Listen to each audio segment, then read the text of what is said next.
His scholarship and keen intelligence excited the admiration of his friends, whilst his outspokenness and the strength of his character made him the terror of his adversaries. His father advised him not to return to Zanjan, where his enemies were conspiring against him. He accordingly decided to establish his residence in Hamadan, where he married one of his kinswomen and lived there for about 2.5 years, when the news of his father's death decided him to leave for his native town. The ovation accorded him on his arrival inflamed the hostility of the ulamas, who, despite their avowed opposition, received at his hands every mark of consideration and kindness. From the pulpit of the masjid which his friends erected in his honor, he urged the vast throng that gathered to hear him to refrain from self-indulgence and to exercise moderation in all their acts. He ruthlessly suppressed every form of abuse, and by his example encouraged the people to adhere rigidly to the principles inculcated by the Koran. Such were the care and ability with which he taught his disciples that they surpassed in knowledge and understanding the recognized ulamas of Zanjan. For 17 years he pursued his meritorious labors and succeeded in purging the minds and hearts of his fellow townsmen from whatever seemed contrary to the spirit and teachings of their faith. When the call from Shiraz reached him, he dispatched his trusted messenger, Mullah Iskandar, to inquire into the claims of the new revelation, and such was his response to that message that his enemies were stirred to redouble their attacks upon him. Unable hitherto to disgrace him in the eyes of the government and the people, they now endeavored to denounce him as an advocate of heresy and a repudiator of all that is sacred and cherished in Islam. His reputation for justice, for piety, wisdom, and learning, they whispered to one another, has been such as to render it impossible for us to shake his position. When summoned to Tehran, in the presence of Muhammad Shah, was he not able, by his magnetic eloquence, to win him over to his side and make of him one of his devoted admirers? Now, however, that he has so openly championed the cause of the Sayyidi Bab, we can surely succeed in obtaining from the government the order for his arrest and banishment from our town. They accordingly drew up a petition to Muhammad Shah, in which they sought by every device their malevolent and crafty minds could invent to discredit his name. While still professing himself a follower of our faith, they complained, he, by the aid of his disciples, was able to repudiate our authority. Now that he has identified himself with the cause of the Sayyidi Bab, and won over to that hateful creed 2/3 of the inhabitants of Zanjan, what humiliation will he not inflict upon us? The concourse that throngs his gates, the whole masjid can no longer contain. Such is his influence, that the masjid that belonged to his father, and the one that has been built in his honor, have been connected and made into one edifice in order to accommodate the ever-increasing multitude that hastens eagerly to follow his lead in prayer. The time is fast approaching when not only Zanjan, but the neighboring villages also will have declared themselves his supporters. The Shah was greatly surprised at the tone and language with which the petitioners sought to arraign Hujat. He shared his astonishment with Mirza Nazar Ali, the Hakim Bashi, and recalled the glowing tribute which many a visitor to Zanjan had paid to the abilities and integrity of the accused. He decided to summon him, together with his opponents, to Tehran, in a special gathering at which he himself, together with Haji Mirza Akazi and the leading officials of the government, as well as a number of the recognized ulamas of Tehran, had assembled. He called upon the ecclesiastical leaders of Zanjan to indicate the claims they had advanced. Whatever questions they submitted to Hujat regarding the teachings of their faith, he answered in a manner that could not fail to win the unqualified admiration of his hearers, and to establish the sovereign's confidence in his innocence. The Shah expressed his entire satisfaction, and amply rewarded Hujat for the excellent manner in which he had succeeded in refuting the allegations of his enemies. He bade him return to Zanjan, and resume his valuable services to the cause of his people, assuring him that he would under all circumstances support him, and asking to be informed of any difficulty with which he might be faced in the future. His arrival at Zanjan was the signal for a fierce outburst on the part of his humiliated opponents. As the evidences of their hostility multiplied, the marks of devotion on the part of his friends and supporters correspondingly increased. Utterly disdainful of their machinations, he pursued his activity with unrelaxing zeal. The liberal principles which he unceasingly and fearlessly advocated struck at the very root of the fabric which a bigoted enemy had laboriously reared. They beheld with impotent fury the disruption of their authority and the collapse of their institutions. It was in those days that his special envoy, Mashhadi Ahmad, whom he had confidentially dispatched to Shiraz with a petition and gifts from him to the Bab, arrived at Zanjan, and delivered into his hands, while he was addressing his disciples, a sealed letter from his beloved. In the tablet he received, the Bab conferred upon him one of his own titles, that of Hujat, and urged him to proclaim from the pulpit, without the least reservation, the fundamental teachings of the Bab's faith. No sooner was he informed of the wishes of his master than he declared his resolve to devote himself to the immediate enforcement of whatever injunction that tablet contained. He immediately dismissed his disciples, bade them close their books, and declared his intention of discontinuing his courses of study. Of what profit, he said, are study and research to those who have already found the truth? And why strive after learning when he who is the object of all knowledge is made manifest? As soon as he attempted to lead the congregation in offering the Friday prayer enjoined upon him by the Bab, the Imam Jumi, who had hitherto performed that duty, vehemently protested on the ground that this right was the exclusive privilege of his own forefathers, that it had been conferred upon him by his sovereign, and that no one, however exalted his station, could usurp it. That right, Hujat retorted, has been superseded by the authority with which the Qaim himself has invested me. I have been commanded by him to assume that function publicly, and I cannot allow any person to trespass upon that right. If attacked, I will take steps to defend myself and to protect the lives of my companions. His fearless insistence on the duty laid upon him by the Bab caused the ulamas of Zanjan to league themselves with the Imam Jumi and to lay their complaints before Haji Mirza Akazi, pleading that Hujat had challenged the validity of recognized institutions and trampled upon their rights. We must either flee from this town with our families and belongings, they pleaded, and leave him in sole charge of the destinies of its people, or obtain from Muhammad Shah an edict for his immediate expulsion from this country, for we firmly believe that to allow him to remain on its soil would be courting disaster. Though Haji Mirza Akazi in his heart distrusted the ecclesiastical order of his country, and had a natural aversion to their beliefs and practices, he was forced eventually to yield to their pressing demands, and submitted the matter to Muhammad Shah, who ordered the transfer of Hujat from Zanjan to the capital. A Kurd named Kilij Khan was commissioned by the Shah to deliver the royal summons to Hujat. The Bab had meanwhile arrived in the neighborhood of Tehran on his way to Tabriz. Ere the arrival of the royal messenger at Zanjan, Hujat had sent one of his friends, a certain Khan Muhammad-e-Tub-Chi, to his master, the Bab, with a petition in which he begged to be allowed to rescue him from the hands of the enemy. The Bab assured him that his deliverance the Almighty alone could achieve, and that no one could escape from his decree or evade his law. As to your meeting with me, the Bab added, it soon will take place in the world beyond, the home of unfading glory. The day Hujat received that message, Kilij Khan arrived at Zanjan, acquainted him with the orders he had received, and set out, accompanied by him, for the capital. Their arrival at Tehran coincided with the Bab's departure from the village of Kulain, where he had been detained for some days. The authorities, apprehensive lest a meeting between the Bab and Hujat might lead to fresh disturbances, had taken the necessary precautions to ensure the absence of the latter from Zanjan during the Bab's passage through that town. The companions, who were following Hujat at a distance whilst he was on his way to the capital, were urged by him to return and try to meet their master and assure him of their readiness to come to his rescue. On their way back to their homes, they encountered the Bab, who again expressed his desire that no one of the friends should attempt to deliver him from his captivity.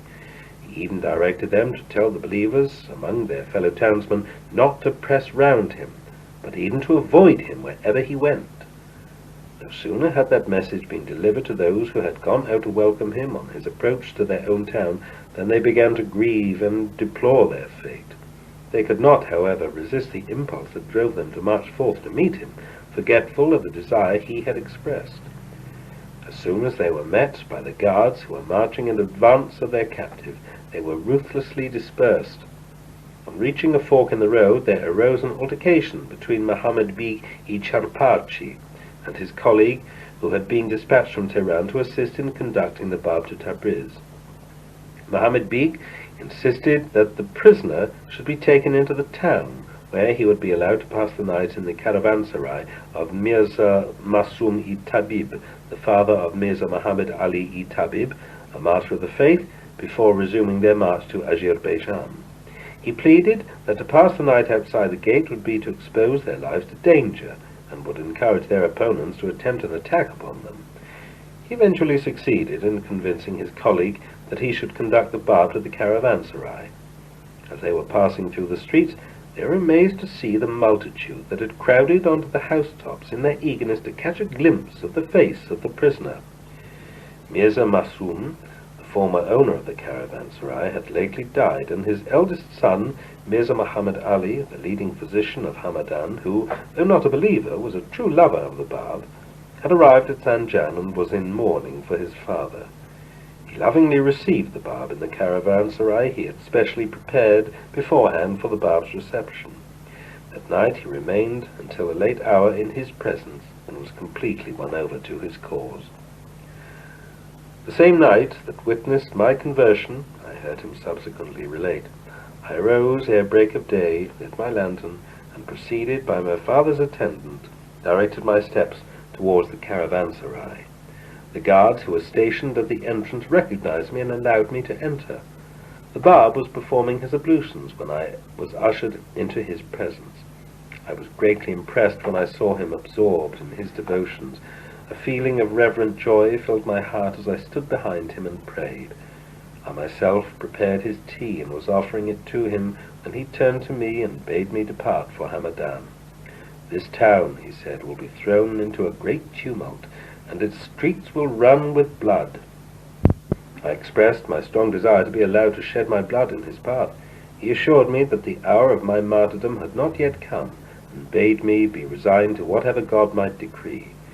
At the hour of sunrise, as he mounted his horse and was preparing to depart, I begged to be allowed to follow him, but he advised me to remain, and assured me of his unfailing prayers. Resigning myself to his will, with regret, I watched him disappear from my sight. On his arrival at Tehran, Hujat was conducted into the presence of Haji Mirza Akazi, who, on behalf of the Shah and himself, expressed his annoyance at the intense hostility which his conduct had aroused among the ulamas of Zanjan. Muhammad Shah and I, he told him, are continually besieged by the oral as well as the written denunciations brought against you. I could scarcely believe their indictment relating to your desertion of the faith of your forefathers, nor is the Shah inclined to credit such assertions. I have been commanded by him to summon you to his capital, and to call upon you to refute such accusations. It grieves me to hear that a man whom I consider infinitely superior in knowledge and ability to the Sayyid Bab has chosen to identify himself with his creed. Not so, replied Hujat. God knows that if that same Sayyid were to entrust me with the meanest service in his household, I would deem it an honor such as the highest favors of my sovereign could never hope to surpass. This can never be, burst forth Haji Mirza Akazi. It is my firm and unalterable conviction, Hujat reaffirmed, that this Sayyid of Shiraz is the very one whose advent you yourself with all the peoples of the world are eagerly awaiting. He is our Lord, our promised deliverer. Haji Mirza Akazi reported the matter to Muhammad Shah, to whom he expressed his fears that to allow so formidable an adversary, whom the sovereign himself believed to be the most accomplished of the ulamas of his realm, to pursue unhindered the course of his activities would be a policy fraught with the gravest danger to the state. The Shah, disinclined to credit such reports, which he attributed to the malice and envy of the enemies of the accused, ordered that a special meeting be convened, at which he should be asked to vindicate his position in the presence of the assembled ulamas of the capital. Several meetings were held for that purpose, before each of which Hujat eloquently set forth the basic claims of his faith, and confounded the arguments of those who tried to oppose him. is not the following tradition, he boldly declared, recognized alike by Shia and Sunni Islam. I leave amidst you my twin testimonies, the Book of God and my family. Has not the second of these testimonies, in your opinion, passed away, and is not our sole means of guidance, as a result, contained in the testimony of the sacred book? I appeal to you to measure every claim that either of us shall advance by the standard established in that book, and to regard it as the supreme authority whereby the righteousness of our argument can be judged. Unable to defend their case against him, they, as a last resort, venture to ask him to produce a miracle whereby to establish the truth of their assertion. What greater miracle, he exclaimed, than that he should have enabled me to triumph alone and unaided by the simple power of my argument over the combined forces of the mujtahids and ulamas of Tehran. The masterly manner in which Hujat refuted the unsound claims advanced by his adversaries won for him the favour of his sovereign, who from that day forth was no longer swayed by the insinuations of his enemies. Although the entire company of the ulamas of Zanjan, as well as a number of the ecclesiastical leaders of Tehran, had declared him to be an infidel and condemned him to death, yet Muhammad Shah continued to bestow his favour upon him, and to assure him that he could rely on his support. Haji Mirza Akazi, though at heart unfriendly to Hujat, was unable, in the face of such unmistakable evidences of royal favour, to resist his influence openly, and by his frequent visits to his house, and by the gifts he lavished upon him, that deceitful minister sought to conceal his resentment and envy. Hujat was virtually a prisoner in Tehran. He was unable to go beyond the gates of the capital, nor was he allowed free intercourse with his friends. The believers among his fellow townsmen eventually determined to send a deputation and ask him for fresh instructions regarding their attitude towards the laws and principles of their faith. He charged them to observe with absolute loyalty the admonitions he had received from the Bab through the messengers he had sent to investigate his cause. He enumerated a series of observations, some of which constituted a definite departure from the established traditions of Islam. Sayyid Qasim Zanjani, he assured them, has been intimately connected with my master both in Shiraz and in Isfahan. He, as well as Mullah Iskandar and Mashhadi Ahmad, both of whom I sent to meet him, have positively declared that he himself is the first to practice the observances he has enjoined upon the faithful. It therefore behoves us, who are his supporters, to follow his noble example. These explicit instructions were no sooner read to his companions than they became inflamed with an irresistible desire to carry out his wishes. They enthusiastically set to work to enforce the laws of the new dispensation, and giving up their former customs and practices, unhesitatingly identified themselves with its claims. Even the little children were encouraged to follow scrupulously the admonitions of the Bab. Our beloved master, they were taught to say, himself is the first to practice them. Why should we, who are his privileged disciples, hesitate to make them the ruling principles of our lives? Hujat was still a captive in Tehran when the news of the siege of the fort at Abasi reached him. He longed and deplored his inability to throw in his lot with those of his companions who were struggling with such splendid heroism for the emancipation of their faith. His sole consolation in those days was his close association with Baha'u'llah, from whom he received sustaining power that enabled him in the time to come to distinguish himself by deeds no less remarkable than those which that company had manifested in the darkest hours of their memorable struggle. He was still in Tehran when Muhammad Shah passed away, leaving the throne to his son Nasiruddin Shah. The Amir Nizam, the new Grand Vizier, decided to make Hujat's imprisonment more rigorous, and to seek, in the meantime, a way of destroying him. On being informed of the imminence of the danger that threatened his life, his captive decided to leave Tehran in disguise and join his companions, who eagerly awaited his return. His arrival at his native town, which a certain Kabilai Vali Atta announced to his companions, was a signal for a tremendous demonstration of devoted loyalty on the part of his many admirers. They flocked out, men, women, and children, to welcome him and to renew their assurances of abiding and undiminished affection. The governor of Zanjan, Majdud Dowleh, the maternal uncle of Nazir-ud-Din Shah, astounded by the spontaneity of that ovation, ordered in the fury of his despair that the tongue of Kabila Vali Atta be immediately cut out. Though at heart he loathed Hujat, he pretended to be his friend and his well-wisher. He often visited him and showed him unbounded consideration, yet he was secretly conspiring against his life, and was waiting for the moment when he could strike the fatal blow. That smouldering hostility was soon to be fanned into flame by an incident that was of little importance in itself. The occasion was afforded when a quarrel suddenly broke out between two children of Zanjan, one of whom belonged to a kinsman of one of the companions of Hujat. The governor immediately ordered that child to be arrested and placed in strict confinement. A sum of money was offered by the believers to the governor in order to induce him to release his young prisoner. He refused their offer, whereupon they complained to Hujat, who vehemently protested. "That child," he wrote to the governor, "is too young to be held responsible for his behavior. If he deserves punishment, his father and not he should be made to suffer." Finding that the appeal had been ignored, he renewed his protest and entrusted it to the hands of one of his influential comrades, Mir Jalil, father of Syed Ashraf and martyr of the faith, directing him to present it in person to the governor.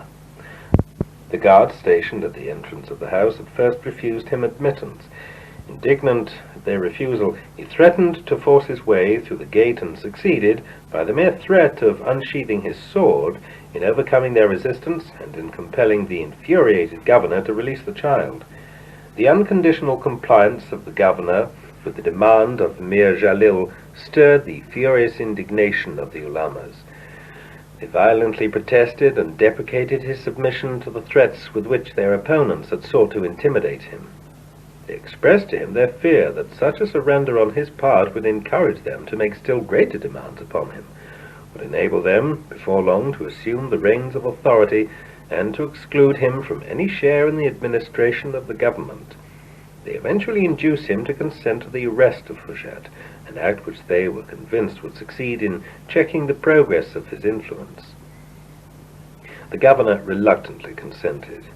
He was repeatedly assured by the ulamas that his action would under no circumstances endanger the peace and security of the town. Two of their supporters, Pahlavan Asadullah and Pahlavan Safa Ali, both notorious for their brutality and prodigious strength, volunteered to seize Hujat and deliver him handcuffed to the governor. Each was promised a handsome reward in return for this service. Clad in their armor, with helmets on their heads, and followed by a band of ruffians recruited from amongst the most degraded of the population, they set out to accomplish their purpose.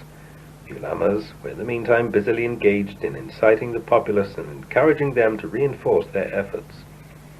As soon as the emissaries arrived in the quarter in which Hujat was living, they were unexpectedly confronted by Mir Salah, one of his most formidable supporters, who, together with 7 of his armed companions, strenuously opposed their advance. He asked Asadullah whether he was bound, and on receiving from him an insulting answer, unsheathed his sword, and with a cry of "Ya Sahibuz Saman," sprang upon him and wounded him in the forehead. Mir Salah's audacity, in spite of the heavy armor which his adversary was wearing, frightened the whole band, and caused them to flee in different directions. The cry which that stout-hearted defender of the faith raised on that day was heard for the first time in Zanjan, a cry that spread panic through the town. The governor was terrified by its tremendous force, and asked what that shout could mean, and whose voice had been able to raise it. He was gravely shaken when told that it was the watchword of Hujat's companions, with which they called for the assistance of the Qaim in their hour of distress.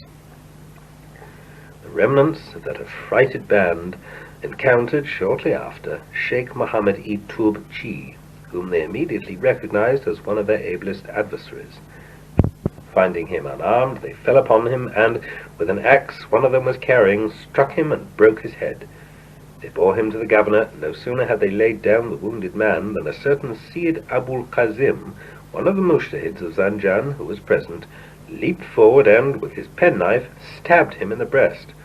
The The governor, too, unsheathing his sword, struck him on the mouth, and was followed by the attendants who, with the weapons they carried with them, completed the murder of their hapless victim. As their blows rained upon him, unmindful of his sufferings, he was heard to say, "I thank thee, O my God, for having vouchsafed me the crown of martyrdom." He was the first among the believers of Zanjan to lay down his life in the path of the cause. His death, which occurred on Friday, the 4th of Rajab, in the year A.H. 1266, the 16th of May, A.D. 1850, preceded by 45 days the martyrdom of Vahid, and by 55 days that of the Bab. The blood that was shed on that day, far from allaying the hostility of the enemy, served further to inflame their passions, and to reinforce their determination to subject to the same fate the rest of the companions. Encouraged by the governor's tacit approval of their expressed intentions, they resolved to put to death all upon whom they could lay their hands, without obtaining beforehand an express authorization from the government officials. They solemnly covenanted among themselves not to rest until they had extinguished the fire of what they deemed a shameless heresy. They compelled the governor to bid a crier proclaim throughout Zanjan that whoever was willing to endanger his life, to forfeit his property, and expose his wife and children to misery and shame, should throw in his lot with Hujat and his companions, and that those desirous of ensuring the well-being and honor of themselves and their families should withdraw from the neighborhood in which those companions resided, and seek the shelter of the sovereign's protection. That warning immediately divided the inhabitants into two distinct camps, and severely tested the faith of those who were still wavering in their allegiance to the cause. It gave rise to the most pathetic scenes, caused the separation of fathers from their sons, and the estrangement of brothers and of kindred.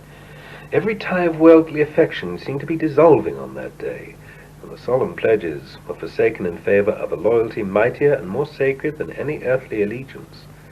Zanjan fell a prey to the wildest excitement. The cry of distress, which members of divided families in a frenzy of despair raised to heaven, mingled with the blasphemous shouts which a threatening enemy hurled upon them. Shouts of exultation hailed at every turn those who, tearing themselves from their homes and kinsmen, enrolled themselves as willing supporters of the cause of Hujat. The camp of the enemy hummed with feverish activity in preparation for the great struggle upon which they had secretly determined. Reinforcements were rushed into the town from the neighboring villages at the command of its governor, and with the encouragement of the Mujtahids, the Sayyids, and the Ulamas who supported him. Undeterred by the growing tumult, Hujat ascended the pulpit, and with uplifted voice proclaimed to the congregation, "The hand of omnipotence has, in this day, separated truth from falsehood, and divided the light of guidance from the darkness of error. I am unwilling that, because of me, you should suffer injury. The one aim of the governor and of the ulamas who support him is to seize and kill me. They cherish no other ambition. They thirst for my blood and seek no one besides me. Whoever among you feels the least desire to safeguard his life against the perils with which we are beset, whoever is reluctant to offer his life for our cause, let him, ere it is too late, betake himself from this place and return whence he came."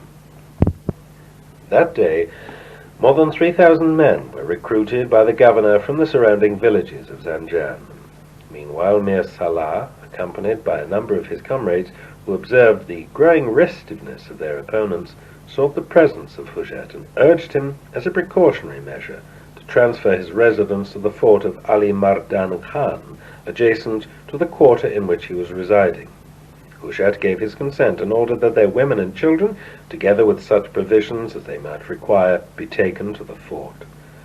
Though they found it occupied by its owners, the companions eventually induced them to withdraw, and gave them in exchange the houses in which they themselves had been dwelling. The enemy was meanwhile preparing for a violent attack upon them. No sooner had a detachment of their forces opened fire upon the barricades the companions had raised than Mir Riza, a Sayyid of exceptional courage, asked his leader to allow him to attempt to capture the governor and to bring him as a prisoner to the fort. Hujat, unwilling to comply with his request, advised him not to risk his life. The governor was so overcome with fear when informed of that Sayyid's intention that he decided to leave Zanjan immediately. He was, however, dissuaded from taking that course by a certain Cid who pleaded that his departure would be the signal for grave disturbances, such as would disgrace him in the sight of his superiors. The Cid himself set out, as evidence of his earnestness, to launch an offensive against the occupants of the fort. He had no sooner given the signal for attack and advanced at the head of a band of 30 of his comrades than he unexpectedly encountered 2 of his adversaries who were marching with drawn swords towards him. Believing that they intended to assail him, he, with the whole of his band, was suddenly seized with panic, straightway regained his home, and, forgetful of the assurances he had given to the governor, remained the whole day closeted within his room. Those who were with him promptly dispersed, renouncing the thought of pursuing the attack.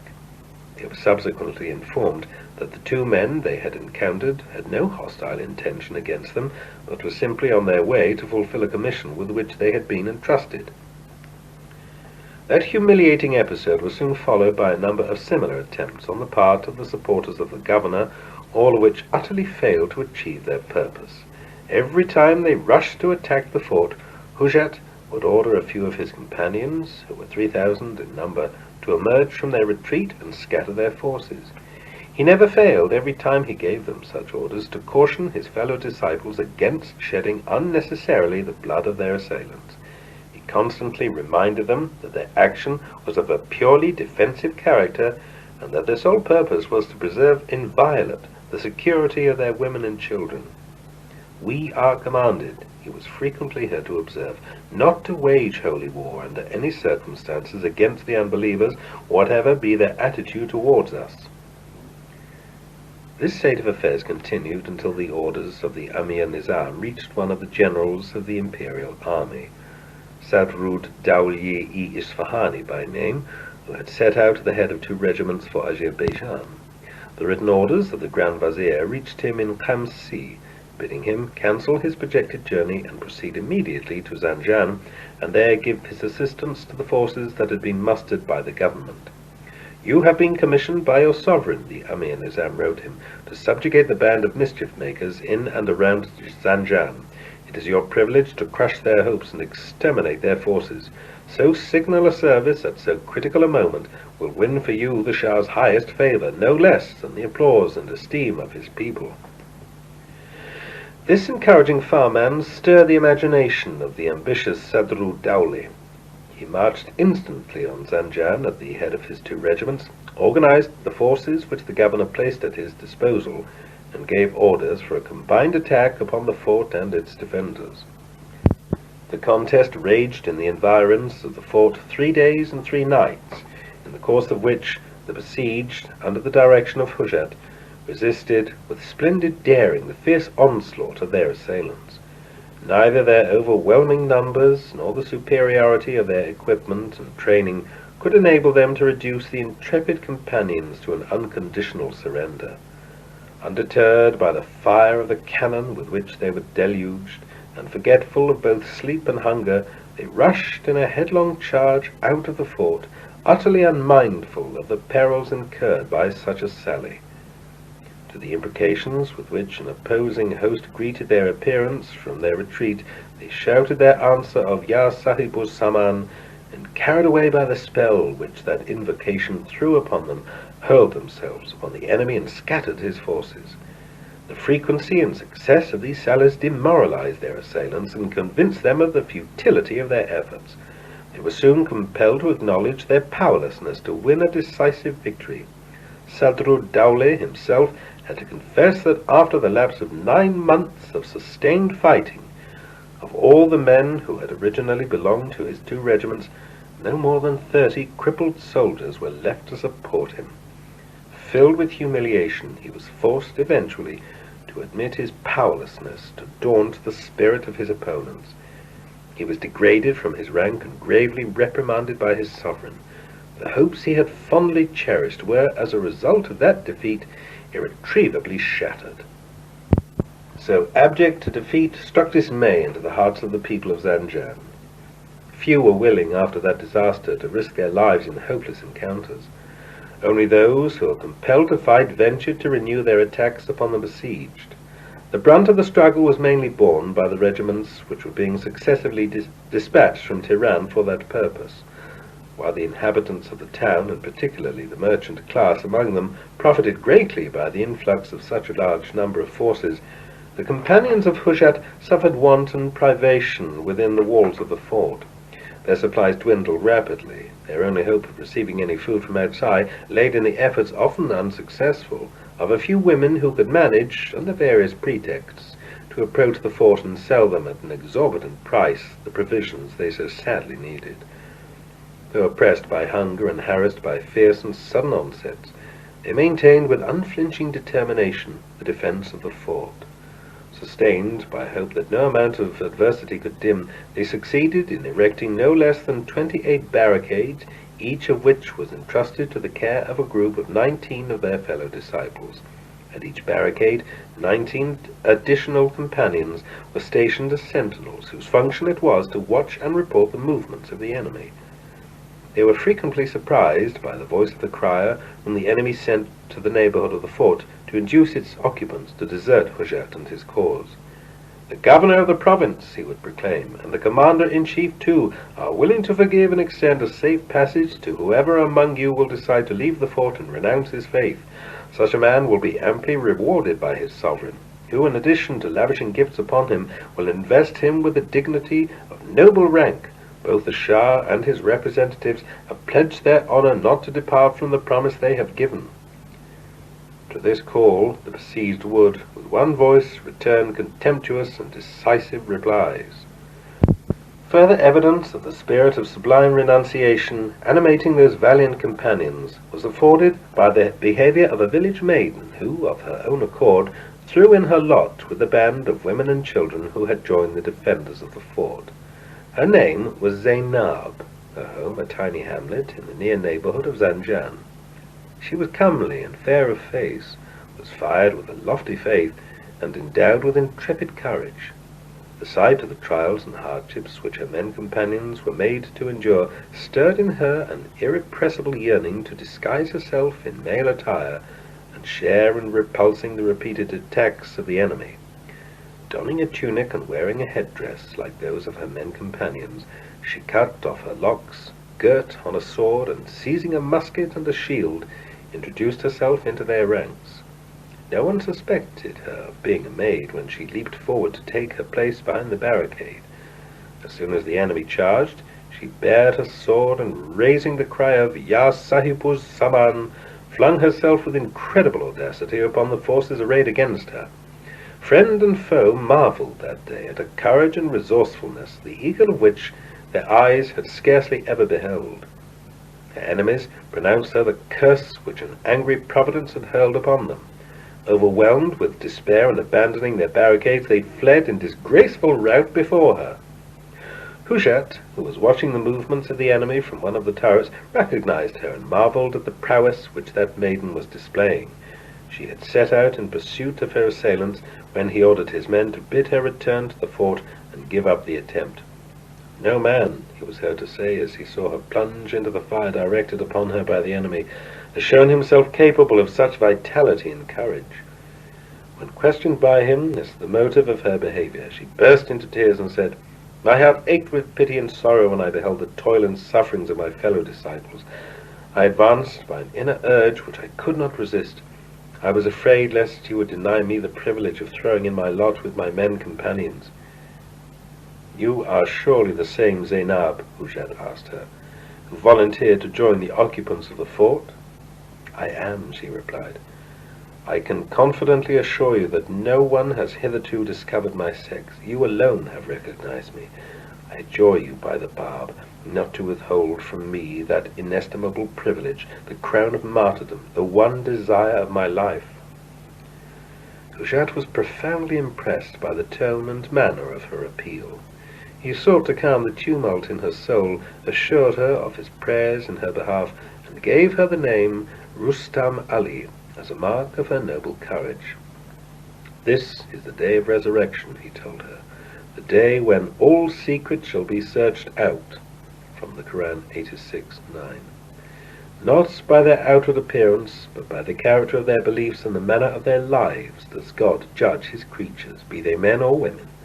Though a maiden of tender age and immature experience, you have displayed such vitality and resource as few men could hope to surpass. He granted her request and warned her not to exceed the bounds their faith had imposed upon them.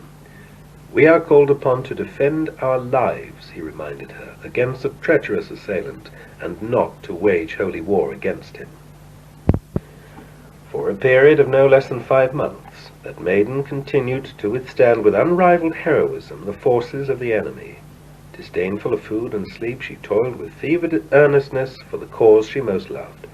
She quickened, by the example of her splendid daring, the courage of the few who wavered, and reminded them of the duty each was expected to fulfill. The sword she wielded remained throughout that period by her side. In her brief intervals of sleep she was able to obtain, she was seen with her head resting upon her sword, and her shield serving as a covering for her body. Every one of her companions was assigned to a particular post, which he was expected to guard and defend, while that fearless maid alone was free to move in whatever direction she pleased. Always in the thick and forefront of the turmoil that raged around her, Zaynab was ever ready to rush to the rescue of whatever post the assailant was threatening, and to lend her assistance to any one of those who needed either her encouragement or support. As the end of her life approached, her enemies discovered her secret, and continued, despite their knowledge that she was a maid, to dread her influence and to tremble at her approach. The shrill sound of her voice was sufficient to strike consternation into their hearts, and to fill them with despair. One day, seeing that her companions were being suddenly enveloped by the forces of the enemy, Zaynab ran in distress to Hujat, and flinging herself at his feet, implored him with tearful eyes to allow her to rush forth to their aid. "My life, I feel, is nearing its end," she added. "I may myself fall beneath the sword of the assailant. Forgive me, I entreat you, my trespasses, and intercede for me with my master, for whose sake I yearn to lay down my life." Hujat was too overcome with emotion to reply. Encouraged by his silence, which she interpreted to mean that he consented to grant her appeal, she leaped out of the gate, and raising 7 times the cry, "Ya Sahibus Saman," rushed to stay the hand that had already slain a number of her companions. "Why befoul by your deeds the fair name of Islam?" she shouted as she flung herself upon them. "Why flee abjectly from before our face, if you be speakers of truth?" She ran to the barricades which the enemy had erected, routed those who guarded the first 3 of the defences, and was engaging in overcoming the 4th, when, beneath a shower of bullets, she dropped dead upon the ground. Not a single voice among her opponents dared question her chastity or ignore the sublimity of her faith, and the enduring traits of her character. Such was her devotion, that after her death no less than 20 women of her acquaintance embraced the cause of the Bab. To them, she had ceased to be the peasant girl they had known. She was the very incarnation of the noblest principles of human conduct, a living embodiment of the spirit which only a faith such as hers could manifest. The messengers who acted as intermediaries between Hujat and his companions were one day directed to inform the guards of the barricades to carry out the Bab's injunction to his followers, and to repeat 19 times each night each of the following invocations: Allahu Akbar, God the Great; Allahu Azam, God the Most Great; Allahu Ajmal, God the Most Beauteous; Allahu Abha, God the Most Glorious; and Allahu Athar, God the Most Pure. The very night the behest was received, all the defenders of the barricades joined in shouting these words simultaneously. So loud and compelling was the cry that the enemy was rudely awakened from sleep, abandoned the camp in horror, and hurrying to the environs of the governor's residence, sought shelter in the neighboring houses. A few were so shocked with terror that they instantly dropped dead. A considerable number of the inhabitants of Zanjan fled panic-stricken to the adjoining villages. Many believed that stupendous uproar to be a sign heralding the day of judgment. To others it signified the sending forth on the part of Hujat of a fresh summons which they felt would be the prelude to a sudden offensive against them more terrible than any they had yet experienced.